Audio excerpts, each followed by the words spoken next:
Bienvenue à cette édition rétrospective de la semaine du Journal de la Ville que nous vous convions de suivre avec beaucoup d'intérêt.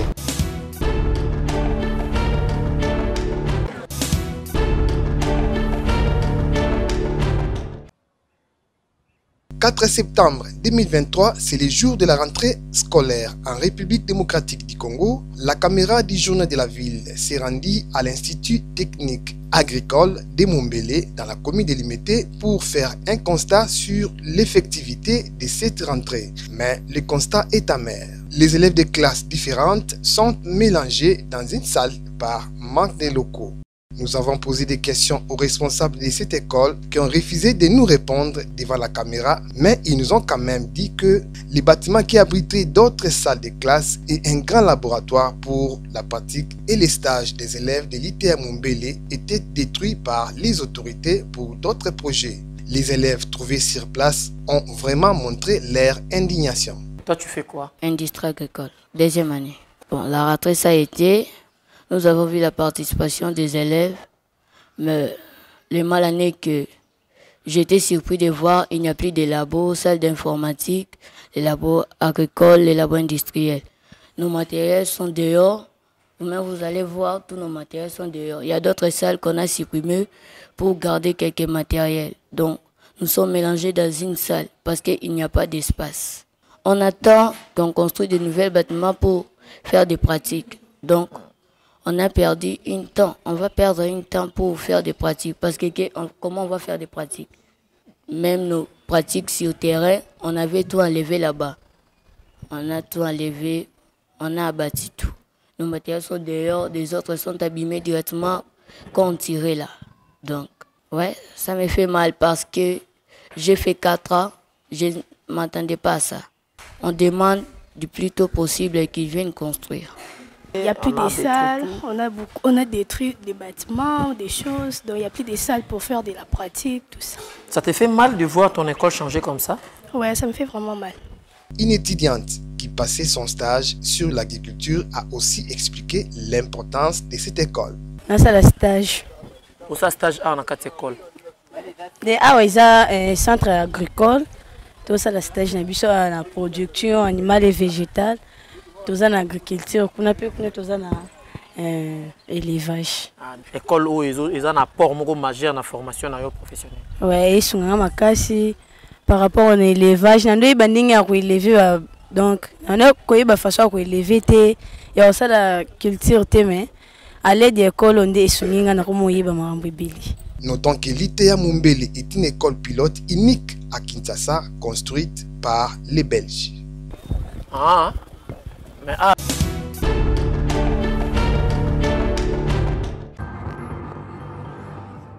Rentrée scolaire 2023-2024 est effective dans presque toute l'étendue de la République démocratique du Congo. C'est le ministre de l'EPST, Tony Mwaba Kazadi, qui l'a affirmé hier lundi 4 septembre au cours d'un spécial briefing presse organisé par le ministre de la Communication et Médias, Patrick Mouyaya Katembwe. La date du 4 septembre a été respectée pour la rentrée scolaire, donc fini donc les vacances. Les bleus blancs ont démarré aujourd'hui jusqu'au 2 juillet prochain dans le cadre de ce calendrier scolaire qui a été finalement normalisé. Donc dans l'ensemble, il faut dire que la rentrée scolaire est effective sur toute l'étendue du territoire, sinon dans les 60 provinces éducationnelles. Elle a été lancée ici à Kinshasa par nous-mêmes, en province, soit par le gouverneur, les ministres provinciaux ou bien l'administrateur du territoire. Il y a des coins comme Goma par exemple, les élèves n'ont pas pu regagner les écoles à cause de la journée ville morte qui a été décrétée par la société civile. À Chikapa, une très forte pluie s'est abattue ce matin, empêchant donc au blé blanc de regagner les parcours scolaires. Donc, dans l'ensemble, voilà, ça a été très effectif. Et une mention spéciale, par exemple, à l'Ituri. Pourtant, c'est un coin où il y a l'insécurité. On a enregistré une grande affluence des enseignants et des élèves dans les écoles. Parlant de la réussite du programme de la gratuité de l'enseignement de base instauré par les chefs de l'État, Tony Mwaba Kazadi s'est félicité du travail accompli. Aujourd'hui, nous avons lancé la rentrée scolaire dans une école dans le quartier Tchad, derrière les plateaux des professeurs. La première école publique qui vient de connaître les jours. Aujourd'hui, 4 septembre, rentrée scolaire, lancement, plus de 700 élèves au primaire. À côté, il y avait une école privée. Je vous dis qu'elle a été désertée totalement. Donc, vous sentez qu'il y avait ces besoins-là dans les coins. La gratuité a profité aux ménages et n'a pas aussi tué l'enseignant. Sur les questions d'actualité en rapport avec l'ouverture de toutes les avenues bloquées par des individus, cas de GLM à Gombe, Patrick Mouyaya Katembwe éclaircit l'opinion. Si vous voulez aller rapidement au Kempinski et au Pullman, ne passez-vous pas devant le Palais de la Nation? Est-ce que, avant l'arrivée du président de la République aux responsabilités, est-ce qu'on pouvait passer devant le Palais de la Nation? Si on peut passer devant le bureau du président de la République en fonction, tout le monde peut passer par là, à toutes les heures. Pourquoi ne peut-on pas passer devant la résidence? Encore, je parle sous réserve, parce que je ne suis pas spécialiste en urbanisme, mais je présume que mon collègue Pius Mabilou doit avoir pris toutes les précautions d'usage pour autoriser quelque chose de ce genre. Alors l'exhortation, c'est qu'il faut aller à la source. J'ai vu Yves Abdallah aller sur terrain, j'ai vu son reportage, je lui ai demandé de faire davantage. Comme ça, vous pouvez venir mieux nous édifier. Vous pouvez prendre des témoignages de ceux qui ont toujours vécu dans ces quartiers-là pour être sûr que nous ne racontons pas des histoires sous des prismes politiciens.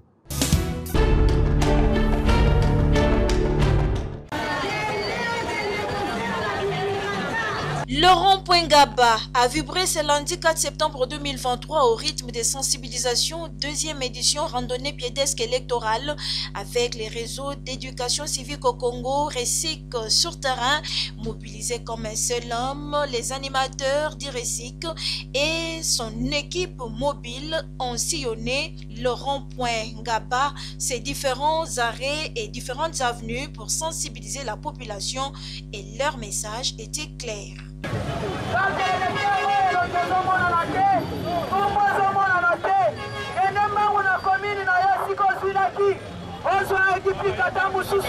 Sur les chemins de sensibilisation, les citoyens congolais n'ont pas manqué de poser leurs questions sur l'obtention des duplicata et la réponse était donnée à leurs préoccupations par les animateurs d'IRESIC.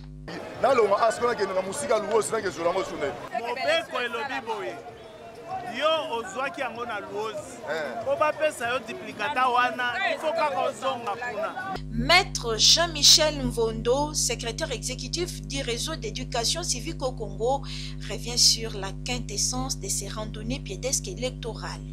Nous avons été dans le premier point chaud qui est la place Victoire. Aujourd'hui, nous avons jugé bon de venir ici au rond-point Gaba pour mobiliser, sensibiliser la population d'abord par rapport à une question importante qui est la question des duplicata des cartes d'électeurs. Nous sommes en train de mobiliser la population pour qu'elle sache les duplicata des cartes d'électeurs, ce n'est pas une nouvelle opération d'enrôlement, mais c'est une possibilité qu'on a donnée à ceux dont les cartes sont détériorées ou à ceux qui ont perdu leurs cartes d'aller dans les antennes de la CENI pour récupérer leurs cartes. Nous allons continuer. Notre rôle, c'est de mobiliser la population pour qu'elle participe de manière responsable au processus électoral. Toujours présente pour encourager le RESIC pour cette sensibilisation et mobilisation autour des duplicata, la Commission électorale nationale indépendante provinciale s'est exprimée en ces termes.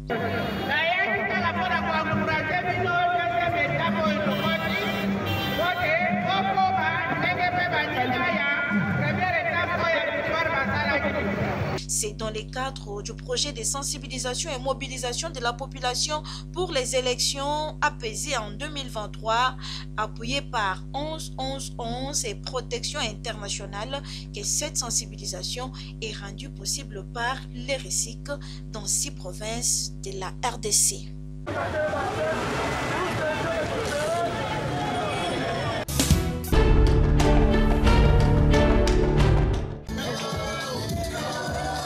Élection 2023 en République démocratique du Congo, la dame de fer, Nadine Kouelo, présidente de la fondation qui porte son nom, affûte déjà ses armes.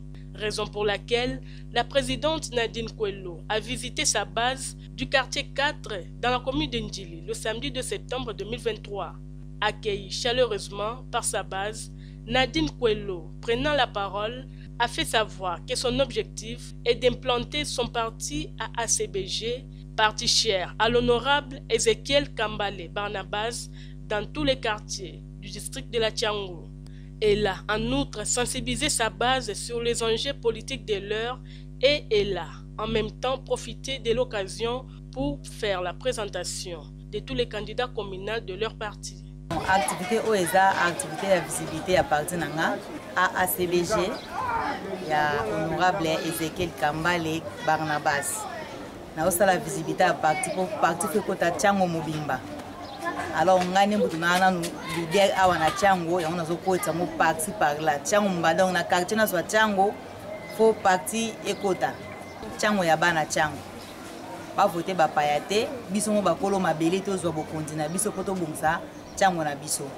Après avoir visité sa base, la dame de fer Nadine Kouelo, présidente de la FONAN, s'est rendue le dimanche 3 septembre 2023 à la levée du corps de l'un des membres de sa fondation à la morgue de l'hôpital Kimbanguiste à Kimbanseke.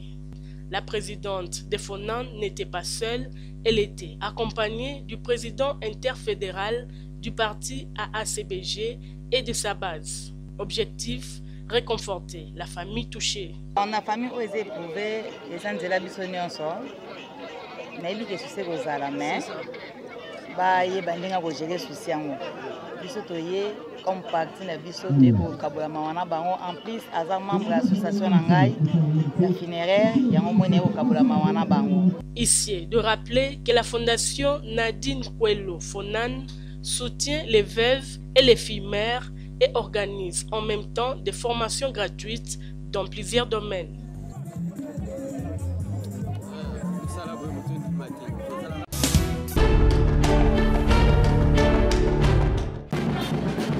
Démonstration des forces du regroupement politique Autre Vision du Congo et allié AVCA le samedi 2 septembre au terrain Sainte-Thérèse d'Indjili. Des centaines de militantes et militants de ces regroupements politiques chers à Maître Didier Boudimbu, présents à cette manifestation, ont pris d'assaut le terrain Sainte-Thérèse afin de vivre en live la sortie officielle de l'AVCA.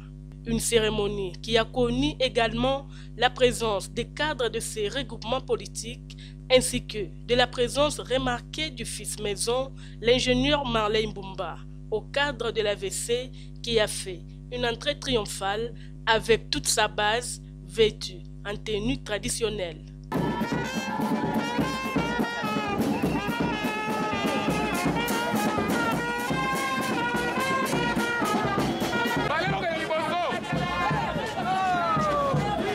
Du haut du tribune, l'autorité morale de l'AVCA, Maître Didier Boudimbu Toubwanga, a donné un seul mot d'ordre à tous ses militants: le soutien indéfectible au président de la République, Félix Antoine Tshisekedi Tshilombo, aux prochaines élections. Pour sa part, la réponse du peuple, le leader incontestable de la Tchangou, l'ingénieur Marley Mbumba, souhaite rafler plusieurs sièges dans la circonscription de la Tchangou et exhorte la population à un vote utile. Son Excellence, Maître Didier Boudimbu Toubwanga, que nous appelons affectueusement le génie blanc, du haut de la tribune, a déclaré tout haut que l'AVCA a opté pour un seul candidat président de la République, Son Excellence Félix Antoine Tshisekedi Tshilombo, que nous appelons Fachi Béton. Et tous, nous sommes très déterminés pour sa réélection. En ce qui me concerne, en ce qui concerne ma circonscription électorale, nous savons que l'AVCA va rafler pas mal de sièges à la Tchangou. Ceci au regard du travail de titans déjà abattis et que nous continuons à abattre. Les habitants de Tchangou doivent comprendre que bientôt nous irons aux élections et qu'ils puissent être mobilisés pour un vote utile. C'est voter Marley Mbumba, fils maison. Au cours de cette même activité, tous les candidats alignés à tous les niveaux ont été présentés à la base. L'ingénieur Marley Mbumba, fils maison, et son regroupement politique AVCA n'injurent tous que sur la réélection du chef de l'État Félix Antoine Tshisekedi Tshilombo.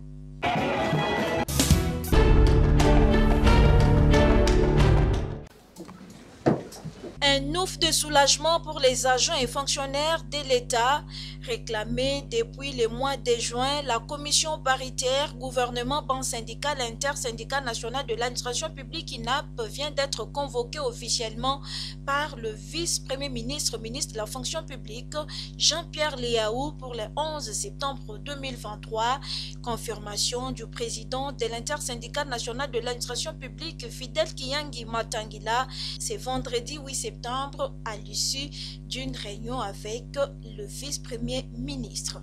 Nous confirmons que le vice-premier ministre et ministre de la fonction publique vient de convoquer officiellement la commission paritaire gouvernement intersyndical national de l'administration publique pour lundi 11 septembre 2023, dont la cérémonie d'ouverture aura lieu à 14 h à l'hôtel Sultani. Le vice-premier ministre a informé le banc syndical du contrôle qui va se faire pour s'assurer qui est syndicat en ordre et qui ne l'est pas, dans la perspective de l'organisation des élections syndicales qui interviendront après que tous les textes, évidemment, seront mis en place. Nous informons tous les agents et fonctionnaires de l'État que la commission paritaire tant attendue depuis le mois de juin sera ouverte lundi 11 septembre 2023 à 14 h à l'hôtel Sultani. Nous allons évaluer avec le gouvernement nos accords antérieurs. Est-ce que les partis ont tenu? Est-ce que les accords ont été respectés ou pas? Nous allons voir ça.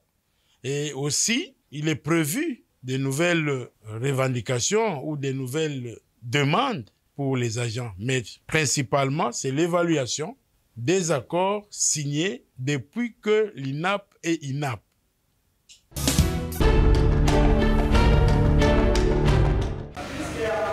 Différentes sensibilisations de la population par les réseaux d'éducation civique au Congo RESIC sur l'opération de délivrance des duplicata des cartes d'électeurs.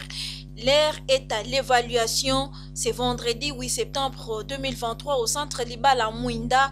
Le RESIC a réuni plus de ses 250 animateurs largués dans 4 districts de la ville-province de Kinshasa et dans 5 provinces de la RDC afin que chaque animateur puisse faire son rapport du travail abattu et des désidératas de la population récoltés sur terrain dans le cadre de cette campagne. Maître Michel Mvondo, secrétaire exécutif du réseau d'éducation civique au Congo, explique. Le RESIC est en train d'animer une série de campagnes de sensibilisation et de mobilisation de la population autour du processus électoral. À chaque campagne, nous avons un thème spécifique. Le thème de la campagne qui a été lancée il y a de cela 30 jours, c'était pour mobiliser la population à aller chercher les duplicata des cartes d'électeurs. Les animateurs, plus de 250 animateurs ont été déployés à Kinshasa et à Kikwit pour sensibiliser. Alors, il est maintenant important que nous, après chaque campagne, nous puissions faire une évaluation pour comprendre les désidératas de la population, les problèmes de la population réels par rapport à cette question des duplicata des cartes d'électeurs qui pose beaucoup de problèmes. Après cette évaluation, les rapports de tous les animateurs sur terrain seront mis dans un cahier de charges qui sera remis à la Commission électorale nationale indépendante provinciale par les RESIC pour des solutions idoines. Nous allons déposer dans les jours qui viennent à la CENI, au niveau national et au niveau de ces démembrements, un document de mémorandum que nous allons faire le suivi dans le cadre du plaidoyer pour que la CENI améliore effectivement la condition de délivrance des cartes de duplicata des cartes d'électeurs. Présente à cette évaluation, Marie-Claire Amunazo Lutala, chargée de la formation CENI Kinshasa, s'exprime. Ils nous ont amené les préoccupations de la population sur terrain et on a essayé de répondre à cette préoccupation pour qu'à leur tour, quand ils vont encore descendre sur le terrain, qu'ils aient au moins un mot à dire à la population. éclairer la population, qu'est-ce qu'il faut faire pour avoir les duplicata de la carte d'électeur. C'est en partenariat avec 11-11-11 et Protection Internationale que cette évaluation est rendue possible par les RECIC.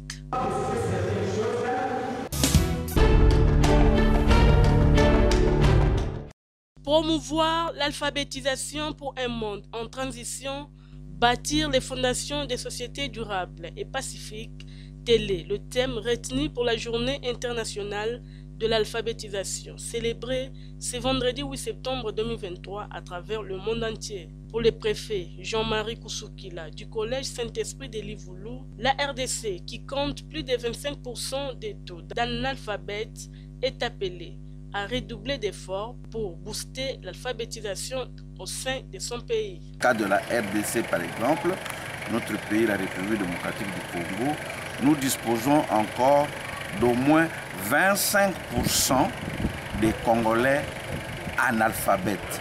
Le gouvernement, le pouvoir public, le ministère de l'Éducation, de l'EPST, le ministère des Affaires sociales doivent faire des efforts inlassables pour que ce taux-là puisse diminuer sensiblement, en conjuguant des efforts pour que la grande majorité analphabète puisse apprendre à lire et à écrire. Mais quel est l'avantage de l'alphabétisation? Le préfet Jean-Marie Koussoukila répond. La promotion de l'alphabétisation fera de telle sorte que l'on puisse bâtir une société durable et pacifique. Quand la grande majorité sait lire, sait écrire, sait compter, sait calculer, nous serons dans un pays qui pourra se développer facilement. Pourquoi? Parce que la population aura une conscience bien aiguë et pourra comprendre ses droits, ses devoirs, et que la recherche de la paix, la recherche de la pacification dans un pays pourra aller de l'avant. L'homme à la craie blanche lance un message à toute la population congolaise en cette journée où le monde entier célèbre la journée de l'alphabétisation. Dans notre pays, dans le quartier, dans les différents territoires, nous devons fournir un effort pour que le nombre de Congolais qui ne savent ni lire, ni écrire, ni compter puisse diminuer sensiblement. Ceux qui ont eu l'opportunité d'étudier, de savoir lire et écrire, pourront faire un effort pour que les vieilles mamans, les vieux personnes, les filles mères ou les jeunes délinquants puissent aussi apprendre à lire et à écrire.